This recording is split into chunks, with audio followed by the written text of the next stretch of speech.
So ito na nga ni mga kaibigan, ako ay maupo din sa bangko na ari at sap sa inyo mga kaibigan. Ako nga pala ulit si Super Tom, anak ni Rumi. So ngayon mga kaibigan, sasabihin ko na sa inyo ang katotohanan kung bakit ako ay napaupo din at napapunta sa labas at nakapagkapi ng mainit. Dahil mayroon din akong mainit na balitang ihahatid sa inyo at ari ay, I think maligamgam na ari kasi medyo natagalan ng konti, medyo maligamgam na ari. Hindi na ari mainit mga kaibigan. So mga kaibigan, ari nga ni po si Boy Tapang at si Cherry White ay nagkahiwalay na. Oho, tama ho ang narinig ninyo. Hiwalay na nga ni ho sila. At base nga ni ho sa aking pagsisiyasat at sa aking katsismusuhan ay nabatid ko na itong dalawa na are ay nagbabangayan ata sa social media. Gaya po ng ating inaasahan mga kaibigan, alam naman natin na napakalaking scripted ang ginagawa nilang iyon. Alam na natin yan. Natuto na tayo. Sa kadamihan ng toxic sa social media ay alam na natin. Basta mga ganyang mga nangyayari sa social media, alam na natin yan na napakalaking kasinungalingan yan mga kaibigan. Kasi nandito na tayo sa panahon na ganari, 'di ba? Magulo na, kung ano-ano na, marami na nga tayo nababalitaan diyan na libre nang pumatay. Libre na, mga kaibigan. Dahil magulo na ang ating mundo ngayon. Gustuhin man natin na bumalik sa dating normal na mundo, hindi na natin maiibalik 'yan. Tanggapin na natin ang katotohanan at asahan na natin ang mga susunod pang mga henerasyon na mas lalong gugulo ang ating mundo. Dahil iba na ang ugali at ang mga tinuturo at ang mga natututunan ng mga bata ngayon. So anyway, back to the topic mga kaibigan. Aring si Boy Tapang mga kaibigan, ari ay talagang iniidolo ko simula pa lang. Kaya ako ay naggawa ng YouTube channel, naging buang-buang baga sa mga social media dahil gusto ko rin na makamit ang nakamit ni Boy Tapang. But anyway, bukod sa mga nakamit niya at bukod sa idolo ko siya, gusto ko rin matikman lahat ng natikman niya. Gusto ko rin kumain, lalo na yung tae ng pusa mga kaibigan. Naglalaway talaga ako nung pinapanood ko si Boy Tapang, parang sobrang sarap. 'Di ba? Hindi nyo ba na ano 'yun? Alam nyo, kapag ako walang gana kumain, pinapanood ko lang yung video na 'yun. Napapadami ako ng kain. Kaso nga lang mga kaibigan, sa gustuhin ko man naggayahin o kainin ang mga kinain niya noon, hindi ko naman magawa mga kaibigan dahil ako ay natatakot sa aking seguridad ng aking kalusugan mga kaibigan. Baka hindi kayanin ng aking body o resistensya, di ba? Kasi iba siya, immortal siya. I think ako immortal din naman ako. Siguro hindi lang sapat yung pagiging immortal ko para lampasan ko ang mga bagay na yun. Kahit gusto ko nang kumain ng mga tae ng pusa at mga aso, baboy, yung mga exotic na food na yan, di ba mga kaibigan? Gusto ko yan kainin. Pero siguro hindi na mangyayari yun dahil talagang mahina ang aking resistensya sa mga gayan mga kaibigan. Pero may isa akong makakain na kayang-kaya kong kainin na nakain ni Boy Tapang. At ito po ay si Cherry White.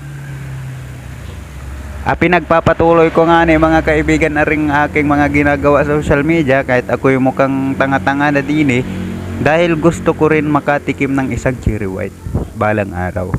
At kapag nangyari yan mga kaibigan, talagang iba ang discarding gagawin ko dyan. Ang agawin ko ay syempre pangit tayo. Tayo magpaparitoke muna. Gayahin muna natin si Sanderford. Yan, magaparitoke, no? Medyo gwapo na. Tapos yan, didikit tayo kay Cherry White. Aligawan muna natin. Siyempre magapagod tayo dyan. Malaking effort muna agawin natin dyan. Aligawan natin hanggat hindi natin napapasagot. Huwag natin atigilan yan. So hindi ko naman talaga atigilan. Pagkatapos dyan na pag napasagot ko na yan, ang agawin ko dyan ay alam na atirahin ko yan. Siguro mga 10 bisis kong atirahin yan. Tapos kapag nabuntis na yan, dyan na natin, hiwalayan na natin mga kaibigan. Kasi nandito na tayo sa magulong mundo, di ba? Nandito na tayo sa magulong mundo. Hiwalayan ko. Buntisin natin, tapos hiwalayan natin. Yan. So pagkatapos na mga kaibigan, sunod natin si Tony Fowler habang buntis pa rin si Cherry White. Sunod muna natin si Tony Fowler. Buntisin din natin. O di nakapanganak na, mga 6 month nang mula nang nakapanganak si Cherry White. Balikan ulit natin. Tirahin natin hanggat hindi nalalaspag, hanggat sexy pa, hanggat maganda pa yung pangangatawan niya, ay atirahin natin ang atirahin. Tsaka hanggat malaki pa yung puwet niya, si Tony Fowler, atirahin natin yan mga kaibigan. Marami tayong mga pangarap din sa social media, at yung lahat ng pangarap ko na yan ay ato pa rin ko yan kapag tayo ay na-monetize na, kapag medyo kilala na tayo mga kaibigan. Kasi lahat naman tayo nangangarap, di ba? Yung pinakamasarap na pangarap na mga kaibigan ang ating pangarapin. Kasi andini na tayo, wala na, hindi na magbabago eh. Kung magbabago ang ating sitwasyon sa mundo, ang ating mga kultura, pamamalakad, ang mga ugali, sasabay ako. Kasi alam ko na alam ko na lahat tayo magbabago di ba? Pero ngayong andito tayo sa mundong puno ng gulo, sasabay pa rin tayo. Mas lalo nating guguluhin. Siyempre kapag nagbago, naging maganda na yung mas dudublihin natin ang pagsasaayos ng mundo. Ganon lamang mga kaibigan. Kailangan lagi kang lamang. Laging lamang yung gagawin mo at yung ginagawa mo. Halimbawa, ganito. Naging mabuti lahat ng tao dito sa mundo. Di ba? Naging maayos. Mas lalo nating pagbubutihin, mas lalo nating papaayusin. Halimbawa, ganito rin naman. Ang masasama ang ginagawa ni Boy Tapang at Cherry White, mas lalo kung pasasamain ang gagawin ko kay Cherry White. Ganon lang, palagi tayong advance sa kanila. Diba? Wag natin silang gayahin, lampasan natin sila. Ganon lang yung mga kaibigan.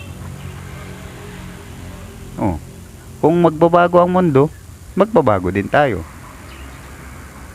Wag tayong maging makasarili. Diba? Alangan naman na kayong lahat mga masasama na dito sa mundo, ako lang yung mabait. Diba? Sabayan ko kayo kasi ako kawawa din eh. Ako ang nag-iisang mabait tapos kayong lahat masama. Sinong kawawa? Ako, diba? Maiipit ako, kukutsain nila, sabihin ay yung ganun hindi sumabay sa mga uso-uso, mga sinaunang tao na ata to. Diba? Masakit din sa kalooban yon. Kaya mga kaibigan, yan lang yung mga dahilan ko ngayon mga kaibigan, mga pangarap ko. At saka payo ko lang kay Boy Tapang ay sa sunod na magmamahal siya ng babae, bawas-bawasan niya yung pagmamahal. Bawasan niya yung pagmamahal. Ang dagdagan niya ng sobra-sobra ay yung kanyang kamanyakisan. Ganyan ang mindset ng tao ngayon mga kaibigan. Bawasan ang pagmamahal, dagdagan ang masamang asal para hindi ka magsisi sa huli, para hindi ka iwan, para pag iniwan ka man hindi ka lugi. At least nilaspag mo. At payo ko naman kay Cherry White, kulang pa ang ginawa ninyo ni Boy Tapang. Bago ka sana nakipaghiwalay o naghiwalay, sana ibinigay mo lahat-lahat, ha? Kasi ano hindi ka naman nun masisira. Mas lalo ka pang ang sisikat nun oh. Diba? Yung makikita nila na ay si Cherry White iba na ang itsura, mukhang laspag na. Di lalo kang sisikat nun. Kakaawaan ka nila. Kaya ganun ang mga mindset ng tao. Gayahin ninyo. Hindi yung ganyan na kulang pa yung inyong ginawa Kaya sa sunod na pag sumikat na ako, pag kilala na ako, ikaw Cherry White tsaka Tony Fowler, dalawa pa lang kayo. Marami pang